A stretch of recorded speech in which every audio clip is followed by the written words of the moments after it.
Today's video is going to be talking all about animals. People have always loved animals. We love having stuffed animals. We love playing with them. And we love having pets at home. People love us because we're so cute. And cuddly. The saying goes, dogs are a human's best friend. Rockin' like a doggy, rockin' like a doggy. This fiberglass statue, made by Yoshitomo Nara in 2002, is called Your Dog. Time for a joke break! What did the dog say when it sat on sandpaper? Ruff, ruff! Animals are our friends. We like to dress them up and even throw them birthday parties. Happy birthday to me, happy birthday to me, happy birthday dear Rufus, happy birthday to me. Don't forget about cats. Yeah, we're so cute. Cats can have birthday parties too. Why, yes we can! Happy birthday to us! Sometimes we love animals because they're so awesome and fierce. Rawr. Artist Audrianna Woods captured an absolutely ferocious lion in her painting called Pride. French painter Henri Rousseau painted this picture of a lion musing over a sleeping woman. This painting is called Sleeping Gypsy. Correct me if I'm wrong, but I believe he painted a picture of a tiger in a tropical storm too. Yes, actually, 6 years earlier, in 1891, he painted this painting, which is titled Surprised. Humans and animals have been great friends since the beginning of time. You love to draw us, paint us, and keep us as pets and take care of us.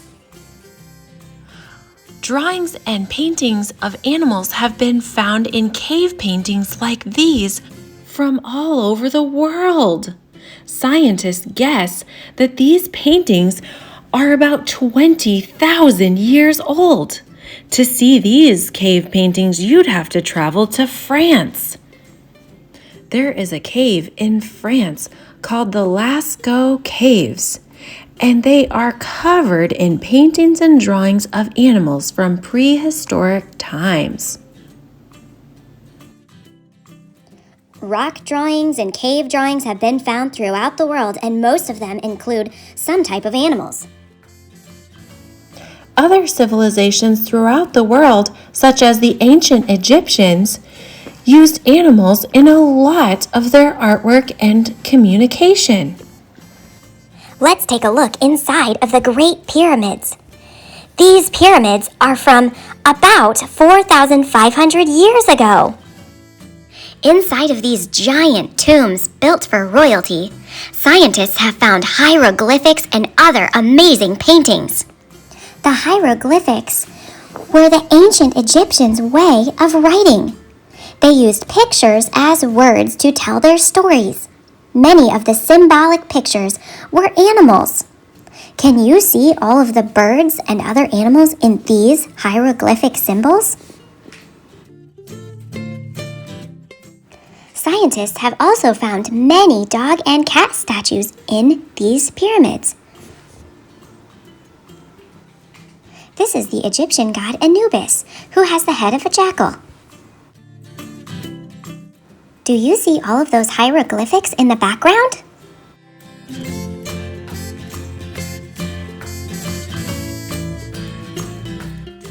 Have you ever seen a picture of this half-human, half-lion statue? Scientists call this the Sphinx. It is so big that even one paw is larger than a human.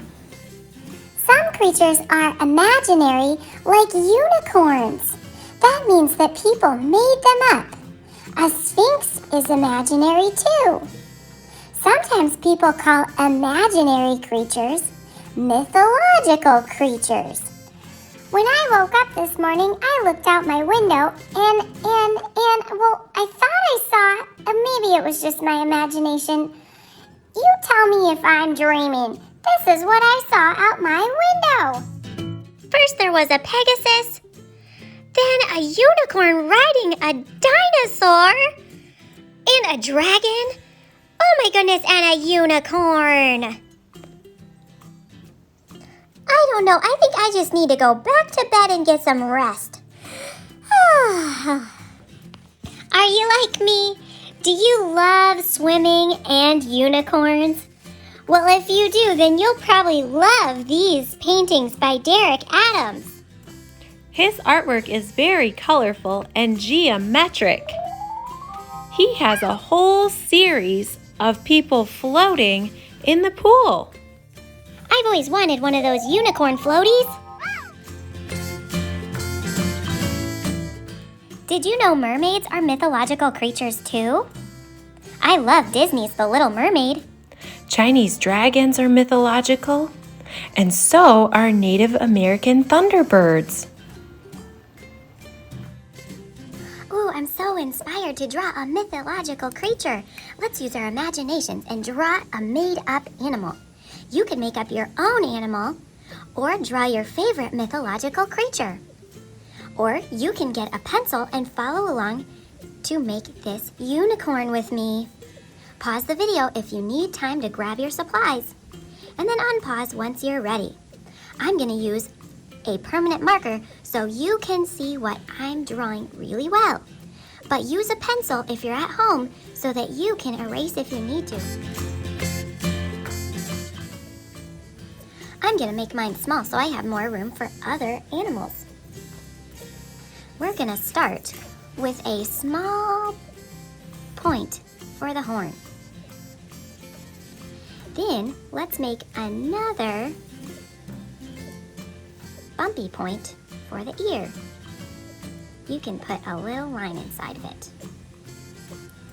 Now let's make a line that comes underneath the horn and goes out and back in.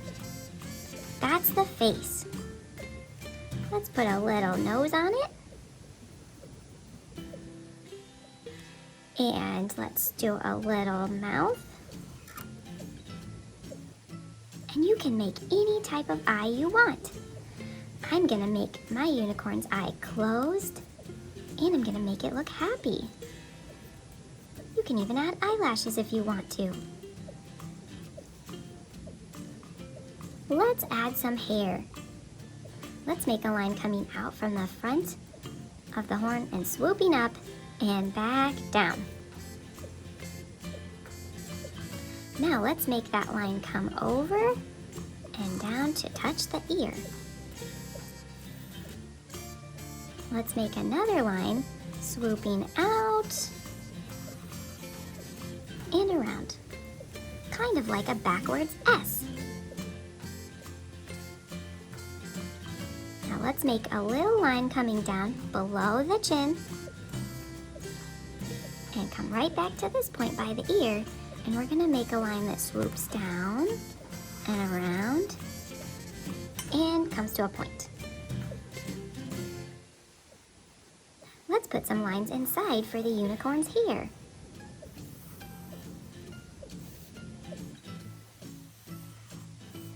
I'm going to make one more line right there.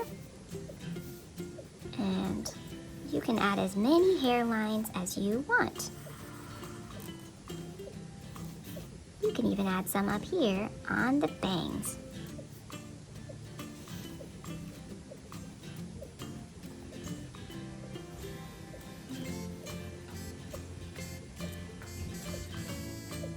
Now you can color it. Oh wait, I forgot something. I like to add little lines just like this on the horn. I like to curve the lines so that the horn looks round. If you want to, you can even add a sparkle.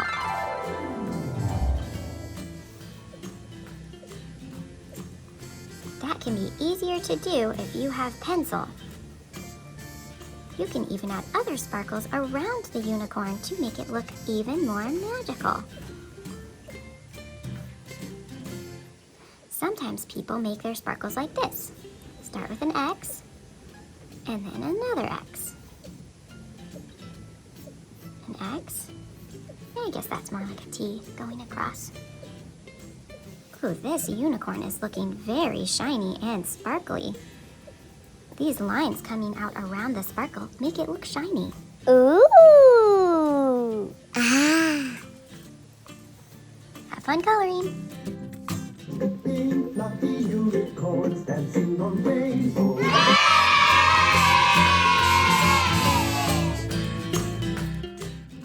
Sometimes artists like Franz Marc make their artwork imaginary by using abstract colors, like in this painting called Yellow Cow from 1911.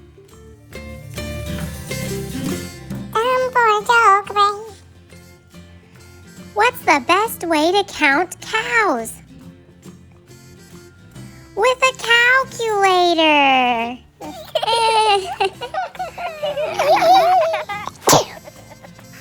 Oh goodness, bless you. Franz Marc also made this painting. Guess what it's called?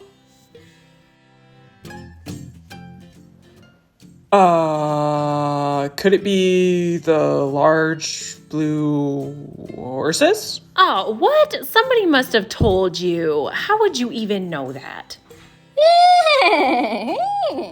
That reminds me of my favorite book, Brown Bear, Brown Bear. Ah, yes, Bill Martin Jr. wrote that book, and Eric Carle illustrated it.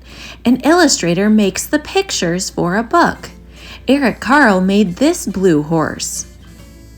He makes his work with painted papers that he cuts out and glues together. He uses abstract colors a lot in his work. Let's take a trip to Oaxaca, Mexico to check out some folk art. Artists here in Oaxaca, Mexico use bright colors and patterns to decorate these sculptures. Can you tell that these brightly painted sculptures are made out of wood? Did you also notice that they are using abstract colors? Meet artist Fernanda Brunet. She is from Mexico City.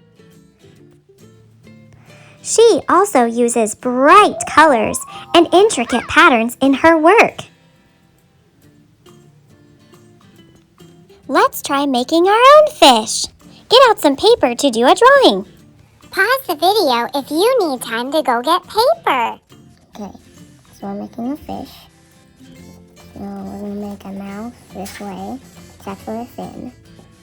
It's easier for us to say a mouth. And we're going to do a line up and then a line down. And that's the fin. And then you draw this oval. But try not to get it in there because you want that space to be white. So now we're going to add the mouth, the sharp teeth. Now we're going to add the eyes. You can fill it in if you want to, but I'm going to fill it in. If you want to leave it white, that's okay. I'm going to make a mad eyebrow, kind of curved, but like that. And now I'm going to make this. And so you can tell it's bright. We're going to do little lines around it.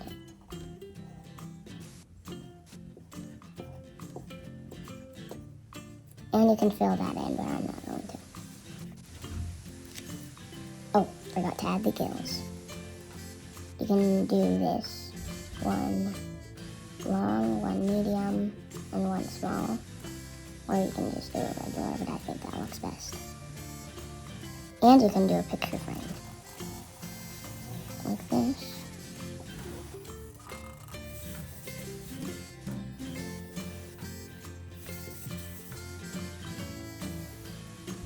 If that gets outside the lines, then you can cut it out, but there was your fish.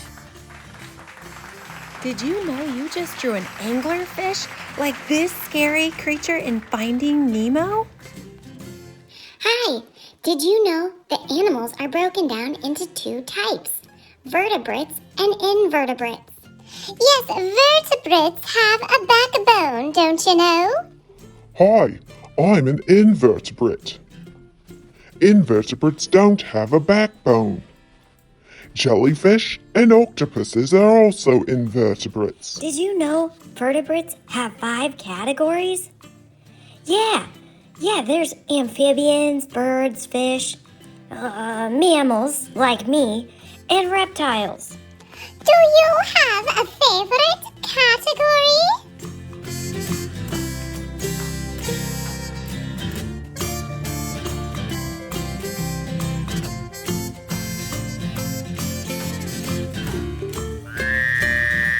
Have you ever seen a tree frog? It is so fun to watch them climb up walls or fences or trees. Here's some fun facts about red-eyed tree frogs. They lay eggs on a leaf over some water. When the eggs are ready to hatch, the tadpoles drop down into the water below. Red-eyed tree frogs live about 5 years. Tree frogs might look hard to draw, but they're actually pretty easy. Let's try it. I'm just going to use my same paper that I have my unicorn drawn on. And I'm just going to move my paper over, but you can get a new paper if you want to. Start in pencil, and then if you want to outline, you can. Tree frogs have big eyes. We're going to draw their eyes first. So draw 2 nice big circles for the eyes. Then we're going to draw a black line in the middle. And then make another curved black line. If you're using pencil, you can color this black later. Let's make that on the other side. Make a curved line down. And another one.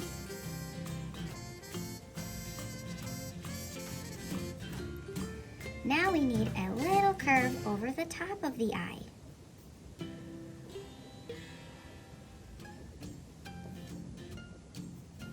Let's make an oval that starts behind the eyes and comes out and around and back up. Now let's make a nice wide mouth. And 2 little nostrils. There's the frog's nose. Now we're going to make the tree frog's arms coming out and down. There's the arm on one side. And there's the other side.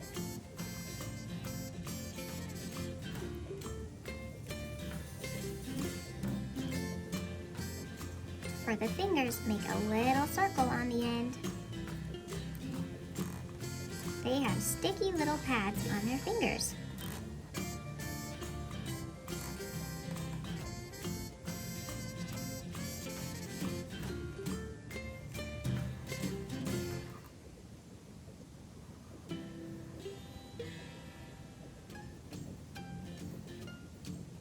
This part can be kind of tricky. That's why it's great to use pencil first. You could also ask a grown-up to help you. Now let's draw a curved line that comes down for the belly.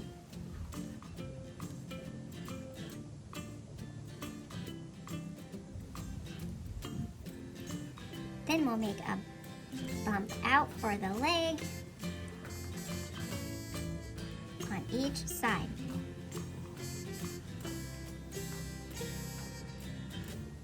Then we need a foot with a curved toe.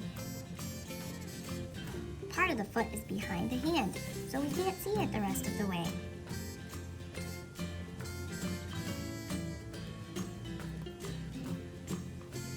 I've got more space on this side, so I'm going to make an extra toe.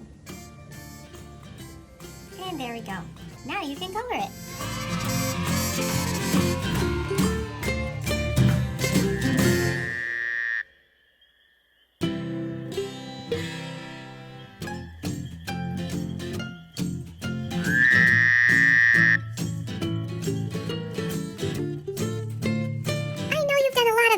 Okay, but would you please draw a picture of me? I've never had anyone draw a picture of me before. People always just want me to tell them jokes and repeat what they say, and they want me to say, Polly, want a cracker? Rah! My name's not even Polly. I'm Jabber, don't you know? Want to hear a joke?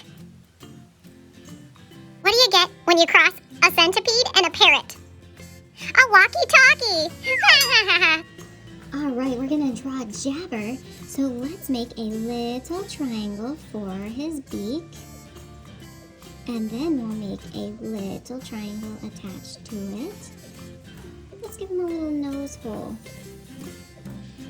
And let's come up and over his head and down and out. Here's his tail. And we're going to stop there because I want to add his wing. It's like the letter U. Let's add his belly. And now let's add his feet. There's one.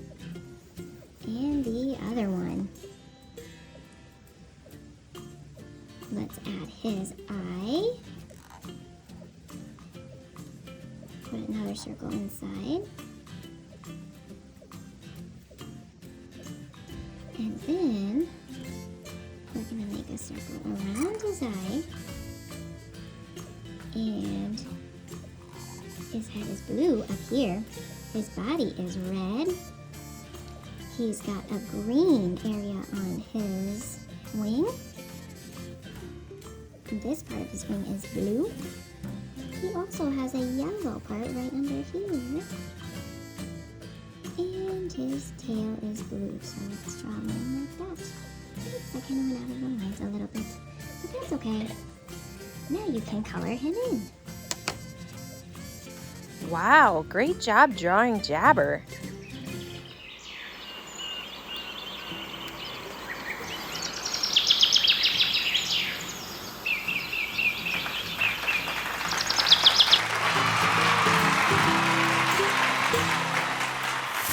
Hope you had fun today. Bye!